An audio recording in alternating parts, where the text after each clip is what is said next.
టైర్డ్‌గా ఉన్నారా? అయితే ఖచ్చితంగా ఈ ఫ్రైడ్ రైస్ రెసిపీని రేపు ట్రై చేయాల్సిందే. Hi everyone. రేపు అని ఎందుకన్నానంటే రేపు ఫ్రైడే కదా! ఫ్రై కలిసాయని చెప్పి. అందుకే మేము కూడా లాస్ట్ ఫ్రైడే చేసుకున్నాము. ఇంకా ఫ్రైడ్ రైస్ ప్రాసెస్‌లోకి వెళ్ళిపోతే మన ఇంట్లో వెడల్పుగా ఉన్న పాత్ర తీసుకొని పొయ్యి వెలిగించుకొని ఆయిల్ వేసుకోవాలి. ఫ్రిడ్జ్‌లో ఏదో మూల పడుంటాయి కదా క్యారెట్, అవి తీసుకొని ఈవెన్‌గా కట్ చేసుకోవాలి. అలాగే అడ్డంగా కోసుకున్న మిరపకాయ ముక్కలు, క్యారెట్టు సగం వేగిన తర్వాత స్క్రాంబుల్డ్ ఎగ్ చేసుకొని వేసుకోవాలి. స్క్రాంబుల్డ్ ఎగ్ లేకపోతే ఇక్కడ 2 గుడ్లు వేసేసి వేయించుకున్న తర్వాత చికెన్ పీసెస్ యాడ్ చేసుకోవాలి. బోన్‌లెస్ చికెన్ పీసెస్ యాడ్ చేసుకుంటున్నాను నేను.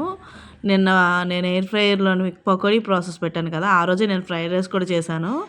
పకోడీగా బోన్ పీసెస్ అన్నీ తినేసిన తర్వాత బోన్‌లెస్ పీసెస్ అన్నీ నేను ఫ్రైడ్ రైస్ కోసం యూజ్ చేశాను. ఇంక ఇవన్నీ ఫ్రై అయిన తర్వాత మన ఇంట్లో ఉన్న సాసెస్ అన్నీ యాడ్ చేసుకోవచ్చు. మా ఇంట్లో గ్రీన్ చిల్లీ సాస్ మాత్రమే ఉంది. అందుకే అదొకటే యాడ్ చేశాను. మీ ఇంట్లో అన్నీ ఉంటే యాడ్ చేసుకోండి. ఇంకా స్టార్ ఐటెం రైస్ అనమాట. మా ఇంట్లో మిగిలిపోయిన రైస్ ఉంది కాబట్టి మిగిలిపోయిన అన్నం యాడ్ చేసుకున్నాను.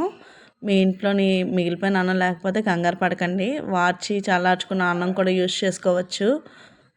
రైస్ యాడ్ చేసుకుని అటు ఇటు చూడకుండా అటు ఇటు కలుపుకోవాలి.